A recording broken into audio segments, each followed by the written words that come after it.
Donc l'examen d'entrée, c'est dans 2 semaines, c'est ça? Ouais, On devrait peut-être intensifier un peu la révision. Ce soir? ok. Je peux te retrouver au même endroit? Super. Ouais. Une professeure d'anglais développe une relation amoureuse avec son élève adolescent et utilise son statut pour profiter de lui après lui avoir offert des cours particuliers gratuits. Claire est en pleine ovulation et le voyage d'affaires inattendu de son mari Matt tombe mal car le couple tente de concevoir depuis pas mal de temps. Le lendemain, Claire rencontre pour la première fois ses nouveaux élèves. Eric et Josh sont éblouis par la beauté de leur enseignante. Pendant qu'elle leur lit un poème, Eric fixe curieusement la femme. Plus tard, il se rend dans le bureau du directeur, Monsieur Castillo, pour se renseigner sur la bourse d'études. Ce dernier l'informe qu'il devra obtenir un score élevé, et l'étudiant promet qu'il y travaillera. Cet après-midi-là, pendant l'entraînement de football, Logan voit Claire monter dans sa voiture et demande à Eric qui est cette femme séduisante. Il répond qu'il s'agit de leur nouveau professeur d'anglais. Un soir, alors que les 3 amis sont dans un restaurant, Logan repère Claire au comptoir et lui dit qu'il veut se présenter. Bientôt, Eric et Josh le rejoignent à contre-cœur et s'assoient à côté de l'enseignante. Quelques instants plus tard, Logan et Josh partent. Eric et Claire se retrouvent seuls. Leur conversation dérive sur la demande d'inscription à l'université. Eric dit qu'il souhaite obtenir une bourse pour pouvoir aller à l'université du Texas. Cependant, il a déjà passé 2 fois l'examen et n'a pas obtenu le score requis à chaque fois.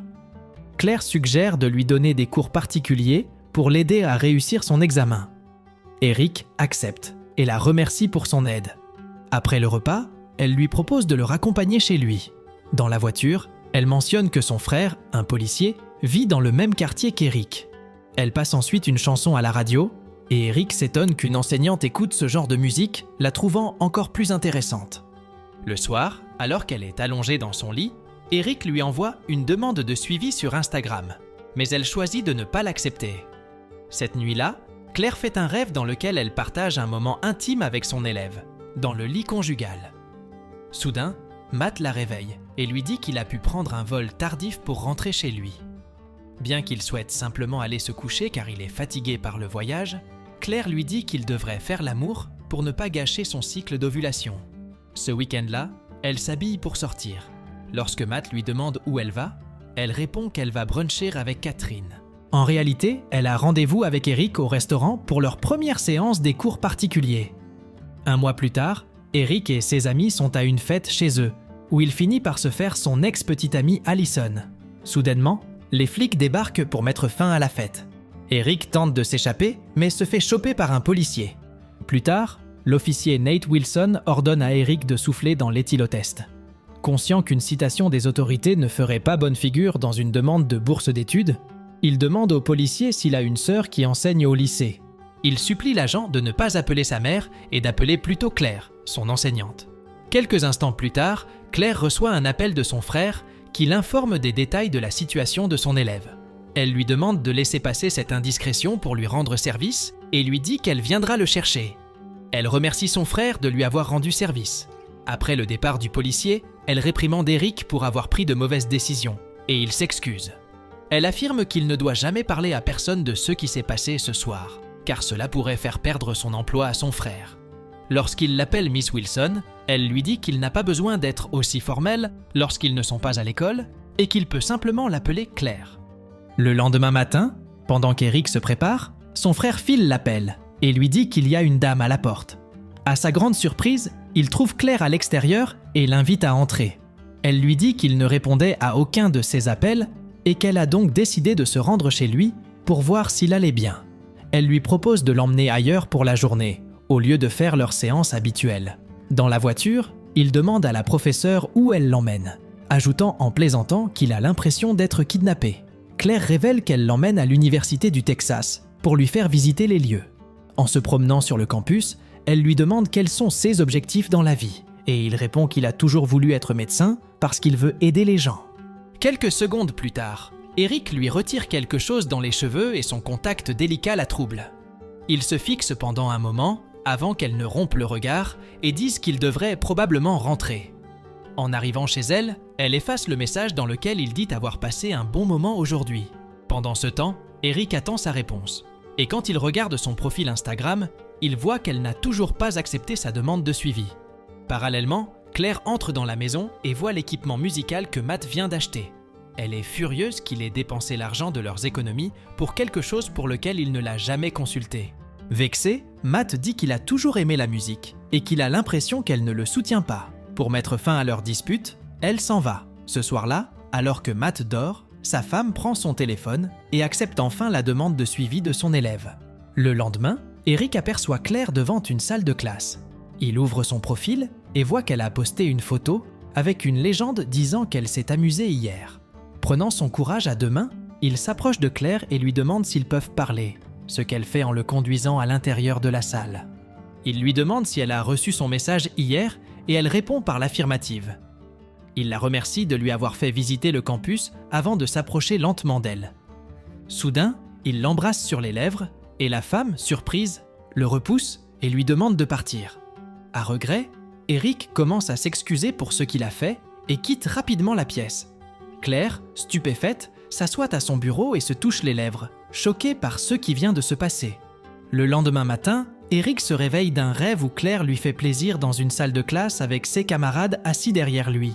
Ailleurs, Claire et Matt rencontrent leur médecin au sujet de leur chance de concevoir. Le médecin dit carrément à la femme que son utérus se détériore rapidement, ce qui la stresse.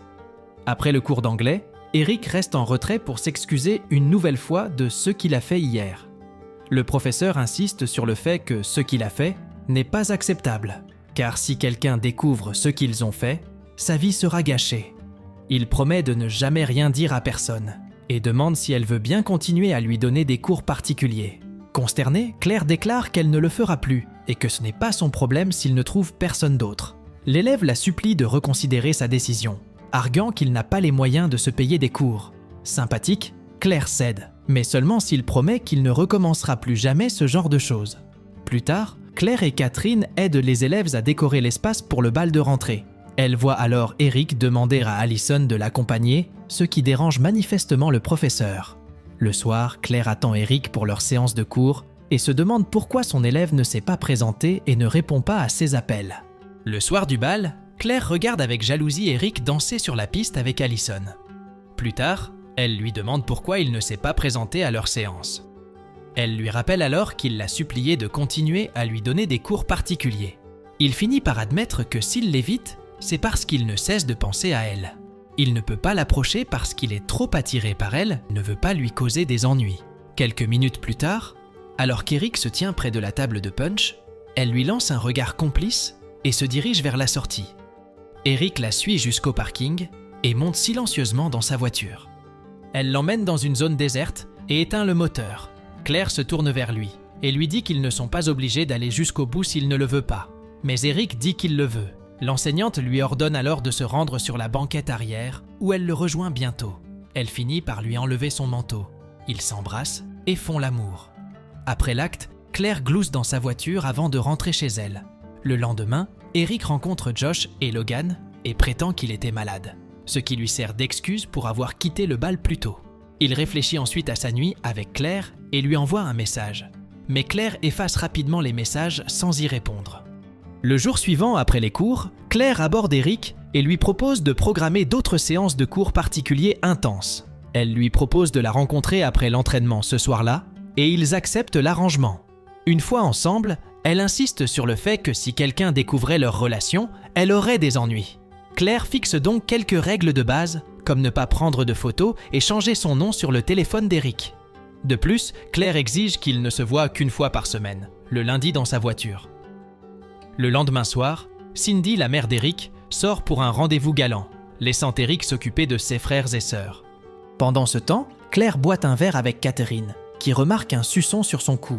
Peu après, elle se rend aux toilettes et regarde son reflet avant de prendre une photo de son décolleté.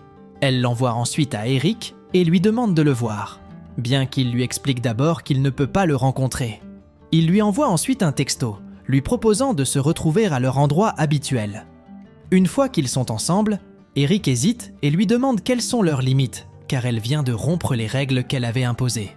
Claire insiste sur le fait qu'elle avait envie de lui, mais il l'arrête encore et s'empresse de dire qu'il ne la voit pas seulement comme un plan et l'apprécie beaucoup. Pour l'anniversaire d'Eric, Claire l'emmène en vacances dans un chalet pour passer du temps ensemble. Le lendemain matin, il se réveille et voit Claire au téléphone avec son mari. Claire dit à Matt que sa conférence a été prolongée. Eric lui rappelle que c'est leur dernière nuit ensemble, car elle va bientôt retourner avec Matt.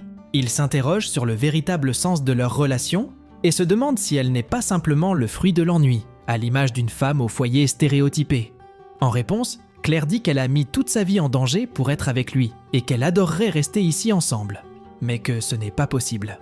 En entendant cela, Eric s'excuse et tente de la réconforter, l'assurant de son amour et de son affection. Peu après, ils rentrent chez eux et Claire assiste au premier concert de Matt, accompagnée de Catherine. Cette dernière se demande si elle a eu une liaison. Claire le nie au début et hésite à révéler l'identité de son amant. Catherine persiste à demander, promettant de garder le secret. Alors que Claire continue à boire, elle lui révèle que c'est Eric Walker, laissant Catherine stupéfaite. Cette dernière lui rappelle qu'Eric est son élève et affirme qu'il s'agit d'un abus de pouvoir important. Confuse, Claire se défend, insistant sur le fait qu'il est un adulte de 18 ans et qu'il s'aime sincèrement. Catherine, elle, maintient qu'il n'est qu'un enfant et lui dit qu'elle est obligée de la dénoncer. Le lendemain matin, 2 enquêteurs, Janice et l'inspecteur Rick, arrivent chez Eric pour l'interroger sur sa relation avec Claire.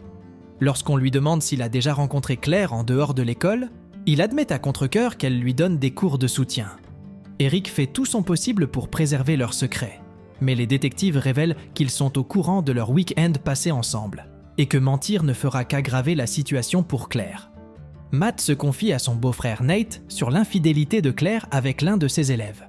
Cependant, Nate pense que les autorités pourraient ne pas la poursuivre si Eric déclare que la relation était consensuelle. Pendant ce temps, Eric appelle Claire pour la rencontrer, mais elle refuse et raccroche l'appel. Par la suite, Matt lui assure son amour et admet vouloir sauver leur relation. Il propose d'engager un avocat et de suivre une thérapie afin de surmonter leurs difficultés et d'éviter de perdre 10 ans de relation. Plus tard dans la soirée, Claire monte dans sa voiture pour rejoindre Eric. Elle le conduit dans un endroit isolé où Eric s'excuse d'avoir avoué la vérité et suggère qu'ils partent en voiture, laissant tout derrière eux. Claire hésite et affirme qu'il serait irrationnel d'être ensemble. Mais Eric reste optimiste et ils se rendent dans un motel. Mais à ce moment-là, Claire reçoit un appel de son frère, Nate. Il s'inquiète de savoir où elle se trouve et l'avertit qu'elle risque d'être accusée d'enlèvement. Néanmoins, Claire rejoint Eric dans la chambre du motel pour boire un verre et renouer avec lui une dernière fois. Le lendemain matin, Eric vérifie son téléphone et trouve plusieurs appels manqués de sa mère, de Josh et de Logan. Claire se réveille et appelle Eric, se rendant compte qu'il est parti. Plus tard, Eric rentre chez sa mère et pleure dans son lit tandis que Claire se rend au commissariat. Quelques mois plus tard, Eric va à l'université et rejoint une fraternité avec son vieil ami Cody et d'autres nouveaux amis. Ils sont tous en admiration face aux exploits d'Eric et le considèrent comme une légende car il a géré sa professeure, mais Eric ne semble pas très enthousiaste à ce sujet. Après 6 mois de prison, Claire est enfin libérée. Son divorce avec Matt est presque finalisé et elle vit avec son frère Nate. Elle s'efforce de retrouver une vie normale et se rend dans un magasin de vêtements pour demander un emploi. À l'improviste, Victoria, la mère de Logan, aperçoit Claire et l'accuse bruyamment d'être une prédatrice. Accablée de honte, l'ancienne enseignante quitte précipitamment le magasin, le cœur lourd et peine à retrouver son calme. Bien qu'elle ait purgé sa peine, Claire se retrouve ostracisée par presque tout le monde. Plus tard dans la soirée, les tensions explosent pendant le dîner. Alors que Claire partage les événements de la journée, Lisa se demande si elle devrait être surprise par la réaction de Victoria. Cependant, cela conduit à une dispute entre elles, qui finit par impliquer également son frère. De plus, Claire semble n'avoir tiré aucune leçon de ses expériences, puisqu'elle va jusqu'à dire que c'est Eric qui l'avait cherché en premier, se considérant une victime. Nate confronte Claire et l'exhorte à assumer la responsabilité de ses actes, soulignant que son enfance troublée ne peut justifier ce qu'elle a fait. Au lieu de prendre une décision raisonnable, Claire envoie un message à Eric et lui donne rendez-vous chez Nate. Au cours de leur conversation, Eric se reproche ce qui s'est passé en se remémorant le bonheur qu'ils ont vécu ensemble dans le passé. Alors qu'Eric exprime ses envies pour elle, Claire reprend ses esprits et prend ses distances, lui rappelant que sa présence nuit à sa liberté conditionnelle. Ensuite, elle fait ses valises et retourne vivre chez son père. Quelque temps plus tard, Claire et Matt signent les papiers du divorce. 10 années se sont écoulées Il semble que Claire ait trouvé la stabilité et qu'elle soit allée de l'avant. Elle est maintenant heureuse en mariage avec un homme nommé Jeffrey et ses 2 enfants. Cependant, une rencontre inattendue à l'épicerie a donné lieu à des retrouvailles inconfortables entre Eric et Claire. Quelques jours plus tard, Eric reçoit un message de Claire, lui demandant de le rencontrer pour déjeuner. Au restaurant, Eric confronte finalement son ancien professeur. Il reconnaît que leur relation a eu un impact profond et dévastateur sur sa vie, révélant les détails du comportement prédateur de Claire. En outre, il souligne que c'est souvent elle qui a été à l'origine des moments intimes de leur relation. Pourtant, elle est toujours dans le déni de ce fait. Eric ajoute qu'il a perdu plusieurs années de sa vie en se remettant de ce traumatisme. De plus, il souligne que si sa vie a été essentiellement brisée par cette épreuve, Claire, elle, est allée de l'avant. Malgré les excuses de Claire, il semble y avoir un ton sous-jacent d'auto-victimisation dans ses paroles. Elle affirme que la vie a été tout aussi difficile pour elle et mentionne les difficultés qu'elle rencontre pour trouver un emploi stable ou pour participer aux réunions des parents d'élèves. Claire ajoute qu'elle craint que son passé ne soit facilement dévoilé et qu'elle perde son foyer.